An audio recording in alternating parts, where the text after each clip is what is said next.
Good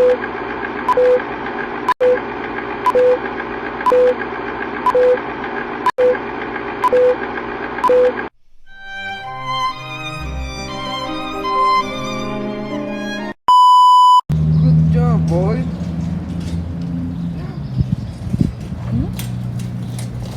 Where's the money, huh? Where's the money? Give me the money. You know what happens? Hey, have a nice day.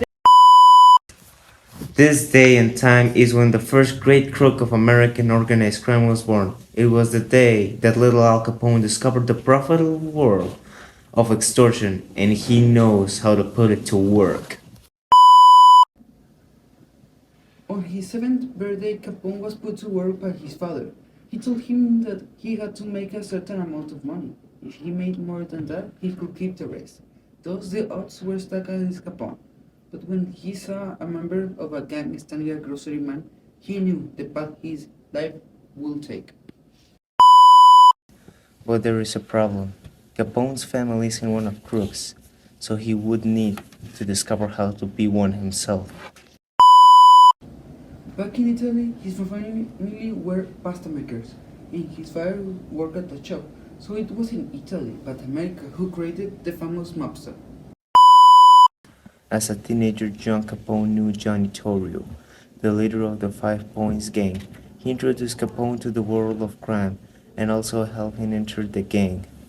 Torrio teach Capone three important lessons: dress to impress, keep your mouth shut, and when you're on the top, money is everything.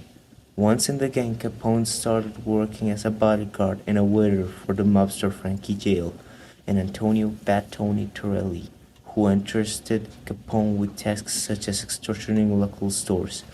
Jail taught Capone three lessons: show you're always serious, never get outgunned, and make yourself a bad reputation.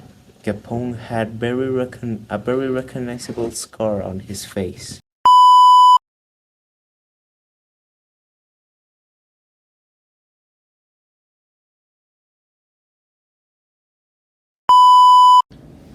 When Capone arrived in Chicago, the prohibition was starting, and the Chicago mob was not interested in the brewing business.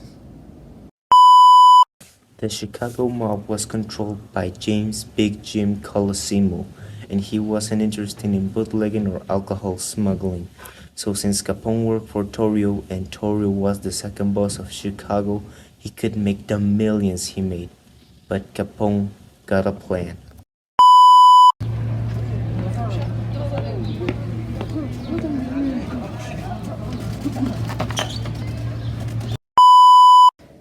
Hi, I know you were expecting me, but this episode will have something special for you all Al Capone and Mafia fans. We have this new book, the biography of Al Capone and Mafia, during all from the start to the end. You know, there is all books, but this one has something very special.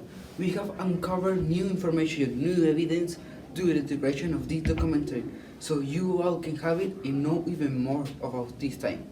And not only that, but we also have a limited edition Al Capone figure that can help you know in all the secrets of Al Capone. From we have the young version and this one, the Al Capone in his peak. Now, order now for limited time. Now we're going to talk with the granddaughter of the gangster, Victoria Al Capone. Tell us, how are you today? Fine, looking forward to this talk. Great. Now tell us, how impact in your life is being the granddaughter of Al Capone?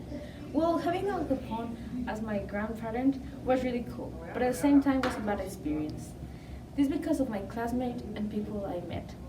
Sometimes people thought that I did the same things he did, but other people thought that it was cool. So I think the most impact it has was in my social life. Oh, and now tell us, what is the most thing your father told you about your grandfather? Well, since I was little, my dad always told me that my grandfather was a really lovely person with his family. So I think it was the most important thing it has. Thank you. Will this criminal still be terrorizing Chicago, or he will meet the bars? Learn it in the next episode. Oh, and buy Duncan Gregho's newest book, Al Capone, the history of the first mobster.